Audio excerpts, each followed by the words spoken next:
Hey, geometry students. Just wanted to make a quick video going over what we went on in class today. In case you were not there, you were absent, or you just want to see it again. Trigonometric ratios, 9-6. Again, trigonometric is a fun word to say, difficult word to say as well. And this is new again for us, so some of you guys might enjoy watching this again. The three trigonometric ratios we use are sine, cosine, and tangent. Okay? Sine, cosine, and tangent. And all trigonometric ratios are used in a right triangle. So we can draw a right triangle.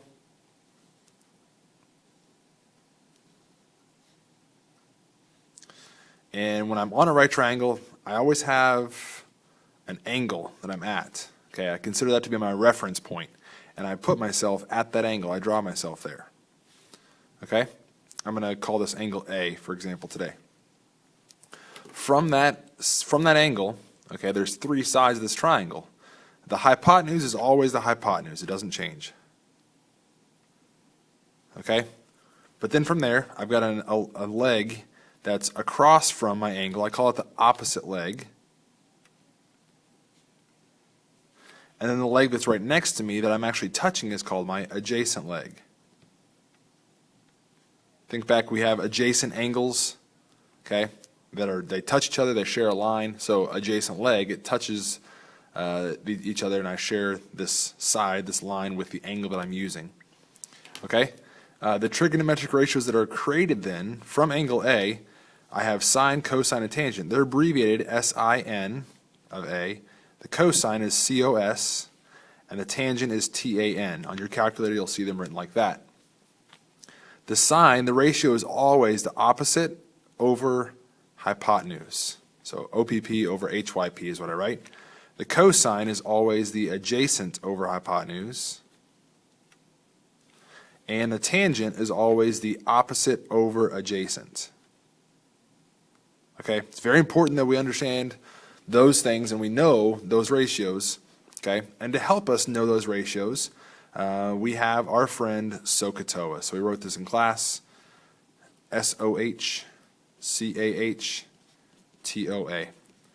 Okay, that's very important. And I write that at the top of all of my trigonometry papers that I write, that I solve. Any assignment I'm working on, I always write my friend SOHCAHTOA. Okay, so let's go over a couple examples then inside of our foldable. For example 1 is just going to say write the trig ratios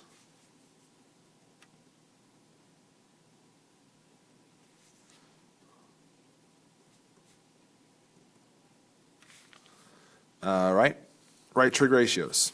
So if I have a triangle, it's got to be a right triangle, so it makes a right angle there. This is going to be triangle DEF. Okay, and the trig ratios that I want to write, I'm going to give those in a second. Let me give you side lengths here. I've got 17 for my hypotenuse.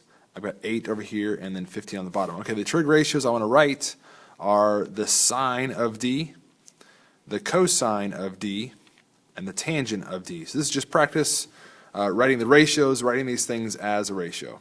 Okay? As I said, I always use my friend SOHCAHTOA. So at the top, SOHCAHTOA. Which again, that stands for the sine is opposite over hypotenuse, the cosine is adjacent over hypotenuse, and the tangent is opposite over adjacent. Okay? So, sine of D. Well, the sine is represented by opposite over hypotenuse, so O over H, and we're talking about angle D there, so I put myself at angle D. Okay, that's my reference angle, it's where I'm at. From angle D, the opposite side is 8,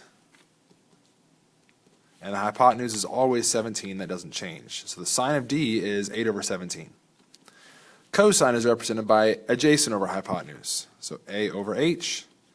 My adjacent side to angle D is 15. And again, my hypotenuse is 17.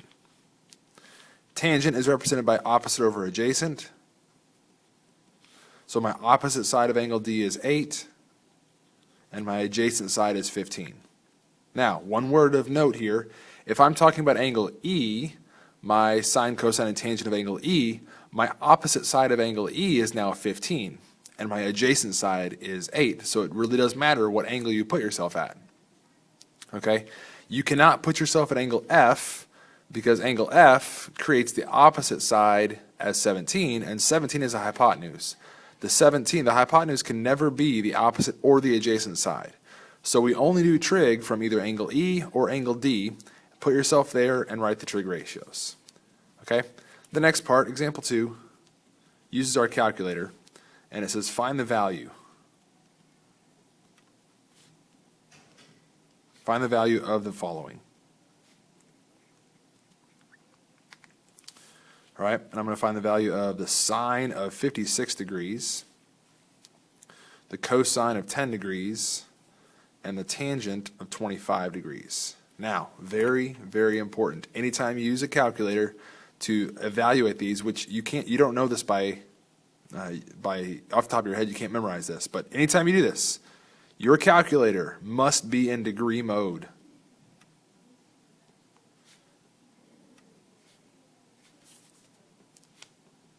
Degree mode. Okay? If you guys use your iPhone or your cell phone, you can change it. Default is to radians. So let me take you through again. If you hit the mode button on a TI-84, there's all down the third one down is radian or degree. Default is to radian. So you have to change it to degree, hit enter, and it changes it over to there, and you can quit out of that. Now we're in degree mode.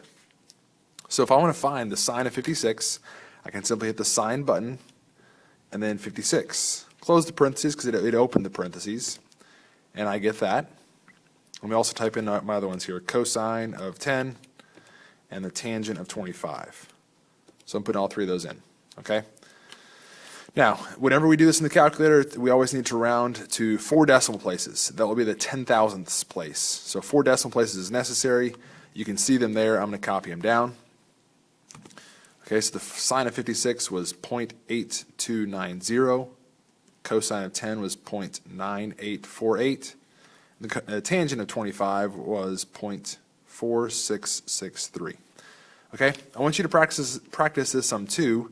Let's also find the sine of 14 degrees, the cosine of 14 degrees, and the tangent of 14 degrees, because I want you to realize those are different numbers each time. Pause the video. You evaluate this with your calculator, whatever you have. If you don't have a calculator, you can find one online, anywhere, and replay the video and find the value. Okay, you should have found the value. The sine of 14 degrees was 0.2419. Cosine of 14 was 0.9703. And the tangent of 14 was 0.2493. Okay, so trig ratios, very important that we know what they are. Use SOHCAHTOA always, and then we can evaluate those in our calculator. Our next lesson, video lesson, will be going through the triangle and actually finding sides out using trigonometry.